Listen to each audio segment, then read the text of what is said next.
Shalom Uvracha, aujourd'hui nous avons étudié la définition de mitzvah taseh shazman grama sous un angle un petit peu différent, puisque on a vu le Sharagatari, quand il va définir la mitzvah des Bikurim, il va nous dire que réellement ce n'est pas une mitzvah taseh shazman grama. Pour quelle raison? Pourtant, dans la Mishnah, dans Maseret Bikurim, on nous dit que la kriya ne pourra plus être faite déjà à partir de Sukkot jusqu'à Hanouka, et après Hanouka on pourra carrément plus apporter les bikurim. Donc on voit bien que cette mitzvah-là, elle est réglée sous une notion du temps. Sur ça, il va répondre et dire que non, que réellement, ce qui est marqué dans cette Mishnah, c'est vrai qu'il y a des zmanim, mais ce n'est que en tant que siman, c'est juste en tant que repère. C'est pas que la mitzvah, elle est reliée au temps. Or, si la mitzvah n'est pas reliée au temps, si c'est pas le temps qui entraîne la mitzvah, ça s'appelle pas mitzvah taseh shazman grama.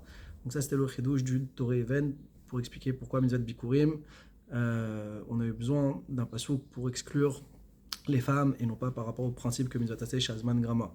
On a vu le divrei Yecheskel qui lui va développer la mitzvah de Sfirat HaOmer. On voit qu'il y a une marloquette entre le Rambam et le Ramban. Est-ce que Sfirat HaOmer s'appelle mitzvah taseh shazman grama ou pas? Pour le Rambam, oui. Pour le Ramban, non. Alors, pour lui, comment il va comprendre? C'est que, également, pourquoi c'est pas lié au temps? Parce que c'est vrai que le lendemain de Pessah, on doit apporter le Korban à Omer. Mais pour le Ramban, la mitzvah de compter, elle est subordonnée au fait d'avoir apporté le Homer. C'est pas par rapport à la date. Entendu, il le voit comme deux choses distinctes. Et c'est de ce fait-là que la mitzvah de Sfirat HaOmer n'est pas mitzvah taseh shazman grama pour le Ramban, parce qu'elle est liée à un événement qui s'appelle avoir apporté le Korban à Homer. Et le divrei Yecheskel veut faire ressembler pour le Ramban comme la mitzvah de Brit Mila. De la même manière, la naissance du bébé déclenche que dans 8 jours, il y aura la mitzvah de Brit Mila. Et donc c'est pareil, c'est pas une mitzvah taseh shazman grama quand on le regarde sous cet angle-là. Pour conclure, on a vu le Torah Even, donc le Sharagatari, sur la mitzvah de Smicha, concernant le djinn des korbanot, où également on voit que les femmes n'ont pas la mitzvah. Et il donne un chidouche pour définir qu'est-ce qu'on appelle mitzvah taseh shazman grama.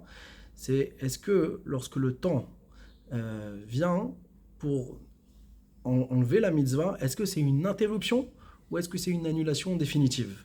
Et il veut dire que quand on nous dit que la smicha elle peut être faite le jour et pas la nuit, c'est pas que ça invalide la mitzvah, c'est que temporairement ça va la neutraliser, mais la même mitzvah va être retrouvée juste après, le lendemain matin à la première heure, tu pourras de nouveau faire ta mitzvah.